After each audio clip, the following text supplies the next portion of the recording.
Hello, hello. Welcome to my kitchen again. We are going to be cooking some Zuppa Toscana soup and some delicious bread to go along with it. This is from Seed to Plate, and I hope you enjoy your time in the kitchen with me. The bread I'm making to go with the soup today is from scratchpantry.com. She calls it crusty loaf. It's really good. It takes 4 to 5 hours to make. She has one that you can also make overnight, but I actually prefer this one a little bit better. It gets requested for almost every get-together that I go to. So it's delicious and it's totally worth making, and it's super easy and only has a few ingredients. So I already put my 1.5 cups of warm water in here. You want it about 110 degrees. So when you put in the yeast, it activates it but doesn't kill it. I added honey. So a 1.5 cups of water, and then a teaspoon of active dry yeast and a tablespoon of honey. I had to write it down because I usually know it by heart, but when recording it, my brain loses its mind. So we're gonna add 3 cups of all-purpose flour and 2 teaspoons of salt. And that's it. So 5 ingredients, including water, and it makes the most delicious bread. And you don't have to mix the salt in ahead of time. I just put it on top and kind of mix it into the flour, and that works out really well.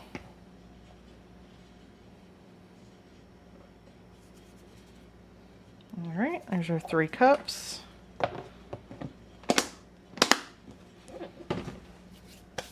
Then we just need 2 teaspoons of salt.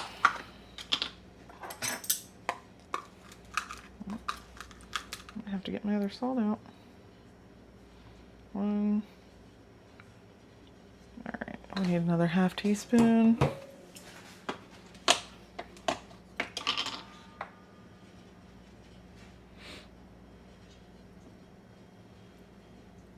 So I just mix it on top, and then you can just wipe this off. Mix it all together. We're gonna let it sit and rise for about 30 minutes, and then we'll do some stretch and folds. We'll do that, let it sit for another 30 minutes, do another set of stretch and folds. If it doesn't look like it's the right consistency yet, we'll do a 3rd set, but usually it only takes 2. So after you get done mixing it up, 2 stretch and folds every 30 minutes, and then you let it sit and rise for 2 to 3 hours. And you shape it, you heat up your Dutch oven, and you cook it. And it's delicious. And it's gonna be a wet dough. That's why we're gonna do stretch and folds instead of kneading it. You don't have to have the flour all the way incorporated in, because when you do the stretch and folds, it'll get incorporated in. This Danish whisk is the best thing ever, because it works better than a spoon to mix stuff together, but it doesn't get everything stuck in it like a regular whisk does. So I have a lid for this bowl, so I'm just gonna put that on there, but you can put plastic wrap, you can put a damp towel. I don't prefer a dry kitchen towel because you get kind of a crust on the surface of the dough. So if you're gonna do a towel, I would do a damp towel. So we're just gonna let this sit here and rise I'll set a timer for 30 minutes, and we'll be back to do stretch and folds. All right, our timer's just gone off, so we're gonna do our first set of stretch and folds. I'm gonna get my hand wet. I already washed my hands, but I'm gonna get my hand wet because this dough is sticky right now. See how it looks? It still looks really wet. So I'm just gonna pull some up from the side here, pick it up, fold it over itself. Do a 1/4 turn, pick it up, fold it over itself. 1/4 turn, 1/4 turn. I just do 6 to 8 normally. And it'll start to get where it doesn't stretch as easily, and then you're good to go. And it's kind of formed more of a little ball. So that's it. I just got to wash my hand, cover this up, and we'll be back in another 30 minutes to do another set. All right, our second 30-minute wait time is up. let's check on this. This is how we're looking. I'll wet my hand again so it doesn't stick as much. Again, we're gonna pull from the side, fold over, up, fold over, stretch it out, fold it over.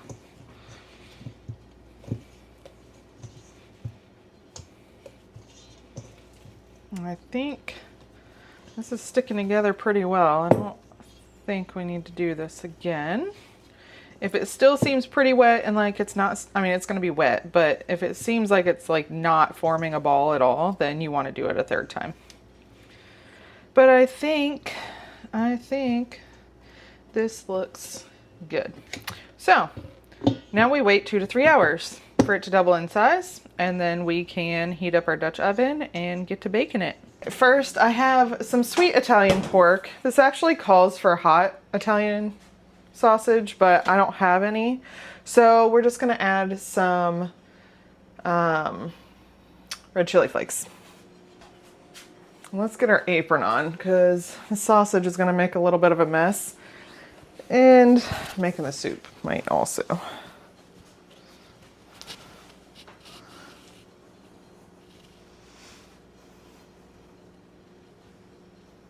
All right. So I don't have any fresh potatoes, but I do have canned potatoes, so we're going to use those. And I have some homemade chicken broth, so we're going to use that for the broth. You can either use chicken broth or you can use water, and you can just put chicken bouillon in it to your taste. Either one works just fine. All right, we're going to go ahead. I think we're going to get this started heating up in the oven actually before we do that, because our bread is about ready to shape. We have to heat our oven up to 450 degrees, and we want to heat our Dutch oven up also.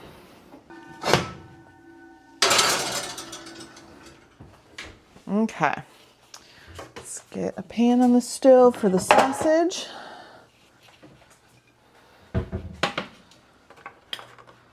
We're going to do that on a fairly high heat because I want to brown the sausage. I don't just want to cook it through, so it adds more flavor to it. And then I'm going to get this. This is the pot that we're going to be putting the soup into. I'm going to get this heated up, and I'm going to start by putting some onions in there after it's heated.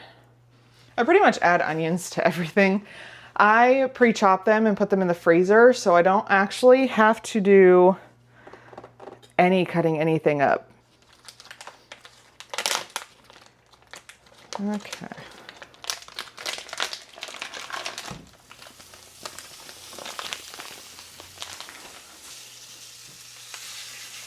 So I'm just going to smush that down so it has a little more surface area. And then once it starts cooking pretty good, we'll come back and make it smaller pieces. Just put a little bit of oil in there. All right, so remember this is for soup, so I'm gonna put a decent amount in there. Just add some extra flavor.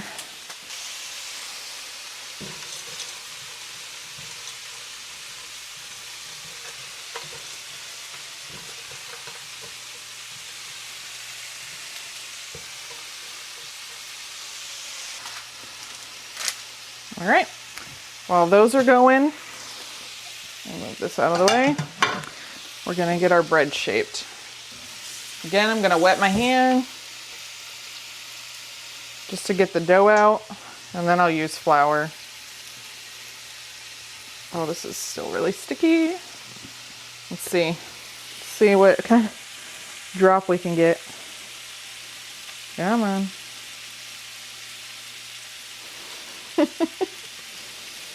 I don't know why. Dough always entertains me. Okay.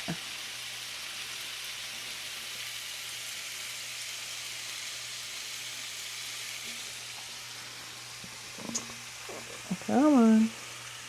You can do it. So, I maybe should have put a little bit more flour in there, but that's okay. This bread is delicious no matter what, so. So good. Okay.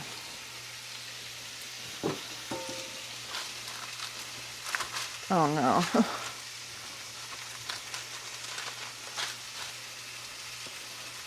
This is stickier than I usually make it. But that's okay. We'll make it work. Always do. That's the thing with cooking. You just figure it out. Try to fix it if you mess it up a little bit. You know, it's all good. Most things can be adjusted. And if they can't, you start over. So I just push the sides, especially when it's this wet. I'm not going to do any crazy like on the counter, rolling it toward myself. I'm just going to push the sides in under itself till I get some nice little surface tension.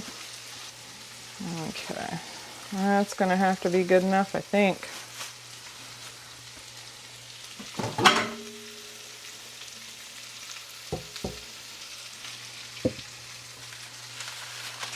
Okay, back into the bowl. Now that it's shaped, we will let it rise for about 30 minutes while that oven heats up. And then we'll score it and get her baked.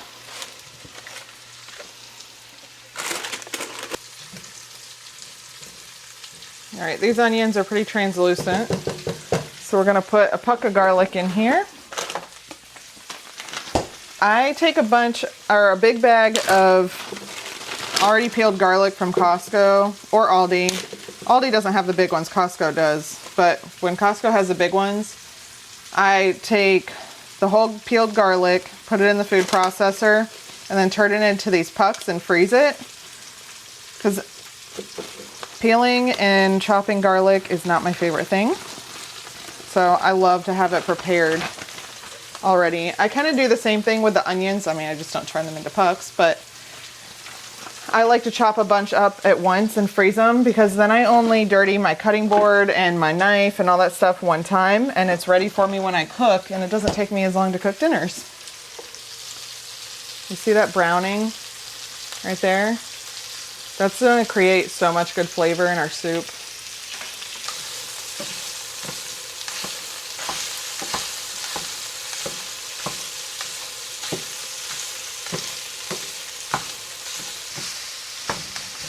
And this is why I'm wearing an apron, because this grease would be splattering all over my clothes doing this. I don't always wear an apron, but when I'm doing stuff like this, I usually do. Comes in pretty handy. Our onions are getting just a little bit brown, so I turn the heat down. I'm gonna put our broth in here in just a second. I just gotta get the bottles open. I don't think I've bought chicken broth in over a year. The homemade stuff honestly tastes so much better. I like to cook mine for a couple days.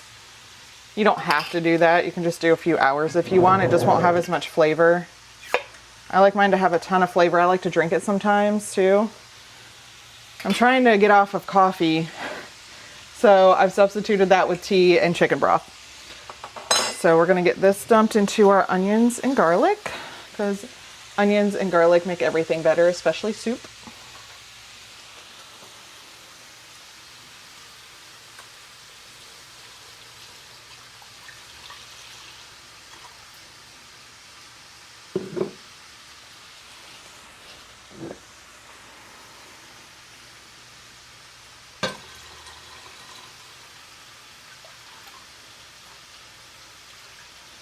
All right, I guess we can go ahead and get our potatoes open and strained also.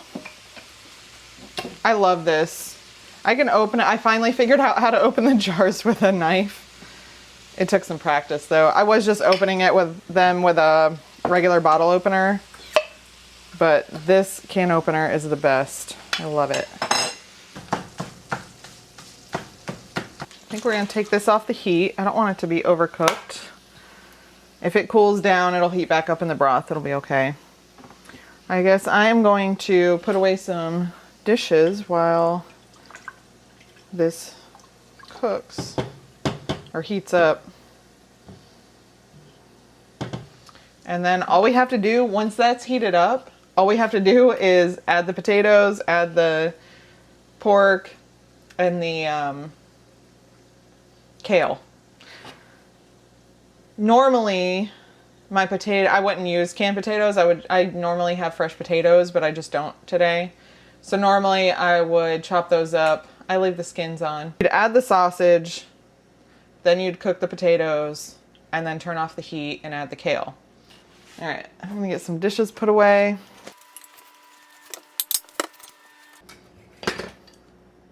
If I was doing a big cooking day, I would put all this stuff away beforehand so that I had an empty dishwasher. But I'm just cooking dinner today. I'm not cooking anything else. I had leftovers for lunch and I heated up a burger and some eggs for breakfast.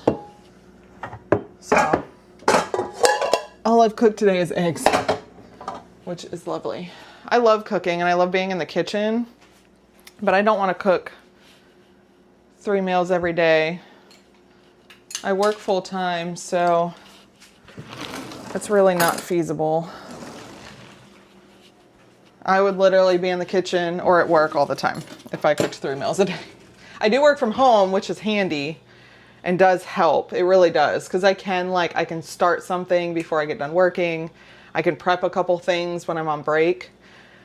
But yeah, working full time and cooking most things from scratch takes a little bit of time management. I just have to tell myself to get off my phone and my TV more often. So it actually works out because it keeps me off the screens more.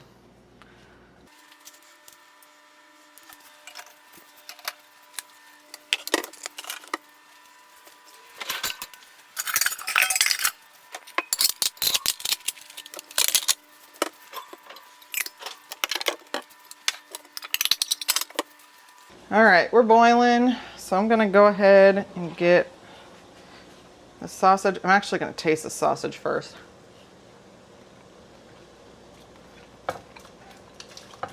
I just wanna see how much flavor it has. And you don't have to strain it. If you want a soup without any oil in it, that's fine. You can drain it out, but it actually adds a lot of flavor to the soup. So I leave it in. I don't have a really high fat pork that I'm using for it, so it's actually not that much. All right, so we're gonna put that in there. We're gonna get our potatoes in.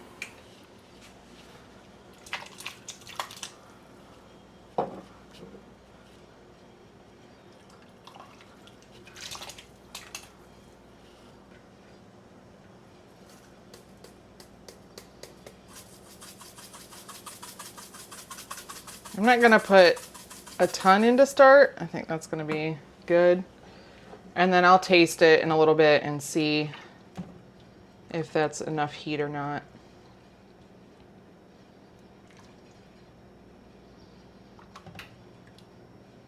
So after this stuff gets heated up, I'm gonna put the kale in there. I'll probably taste it first. I'll put the kale in there, and then you can put cream in it. I'm just trying to save on calories, and I don't think it tastes any different. It just has a creamier texture, is all the cream gives it. But if you like creamier soup, feel free to add the cream to it. I'm gonna leave it out this time. Just gonna let that simmer for a couple more minutes. We'll taste it, and then we'll add kale. I'm actually gonna go ahead and get kale out.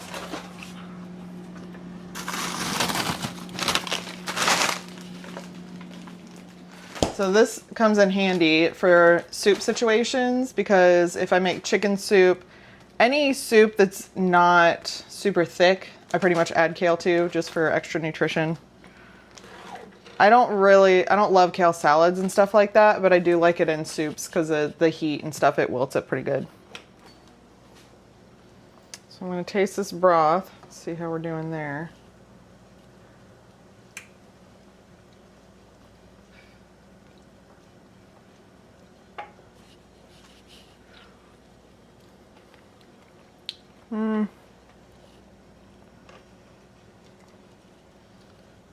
Oh, I don't want a whole, I'd like a whole bite of onions. I'm good with that. I like onions for flavor. I don't want to crunch into a bunch of onions.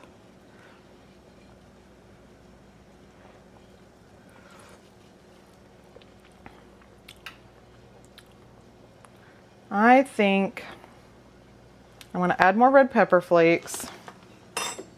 I'm gonna be the only one that's eating this, so I don't mind double dipping my spoon into it. All right, I think that'll be enough of that. And then I think I'm gonna add a tiny bit of bouillon in it too. This is definitely my favorite kind, but you have to be real careful with it. It's strong. Do a little at a time.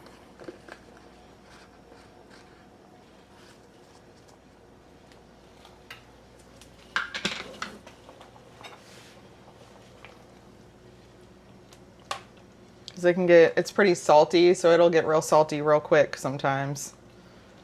I actually almost ruined a bowl of noodles the other night. I just had my broth and noodles. I did like ramen noodles, but my own version, because I have some rice noodles. So I just cooked those in some broth, and I added a little bit of that. Well, I added a little too much.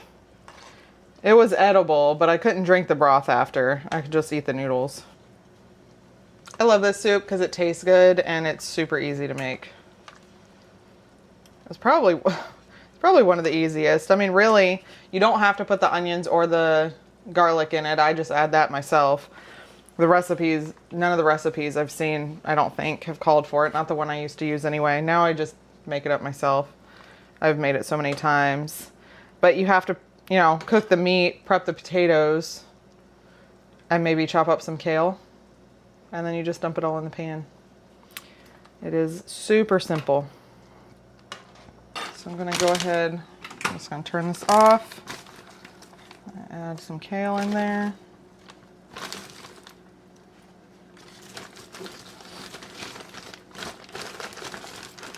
I don't really want the stalks as much as possible. I usually take the stalks out, but I was just trying to get this in the freezer before it went bad. So I just stuck it all in there because I was really busy.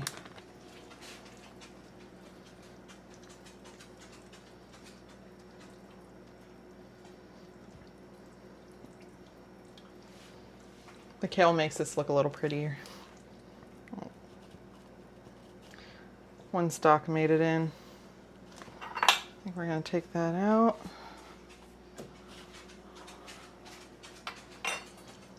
I actually might put some more kale. It just doesn't look like that much. I've never put frozen kale in this, so I usually put fresh, so I can tell how much goes in it that way.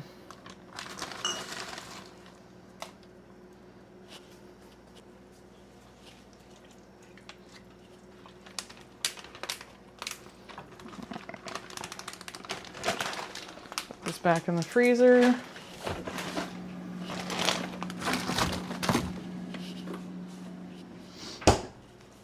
All right, I need to get this bread in the oven. It's not as risen as I would like. It's almost there. It's just gonna be a little more dense than I prefer, but it's still gonna be delicious. My yeast is not that great. I need to get some new, but that's okay. So I'm gonna get this Dutch oven out of the oven.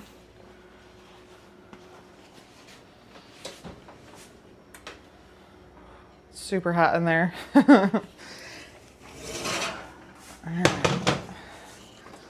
So when I ever take the top off of a hot Dutch oven, I always leave my mitt on there so I don't forget and grab it. So I just use my parchment paper, transfer it over. I should have scored it before, but I'll score it now. Honestly, I've forgotten to score it and it's fine. It just doesn't have the one little slit. That's not a big deal. Some people might say it's a big deal. In my kitchen, it's not a big deal.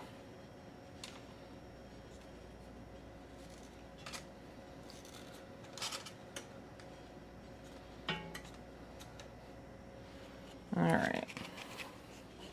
It just splits in different areas and not down the center or wherever you score it from.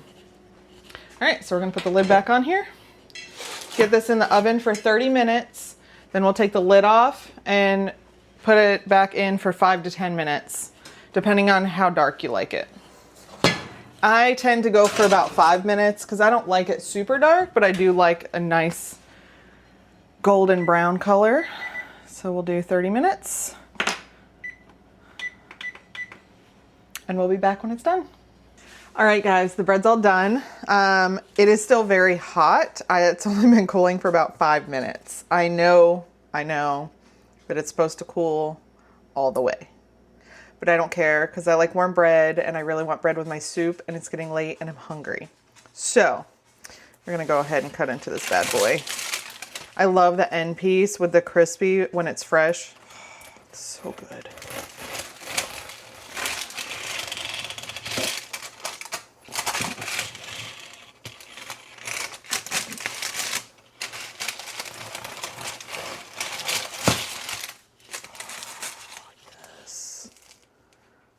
Still got steam coming off of it. Yum. I love bread. I'm just gonna put some butter on this.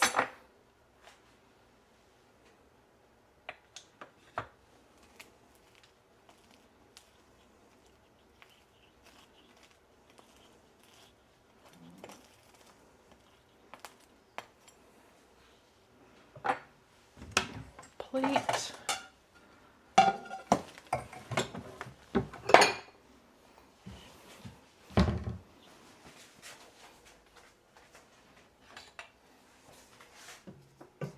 My soup's still warm, but it's not super hot.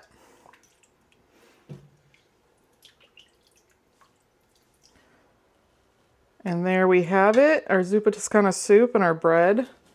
I think it turned out amazing. Thank you guys for joining me while I made my delicious dinner. I will see you next time. Bye.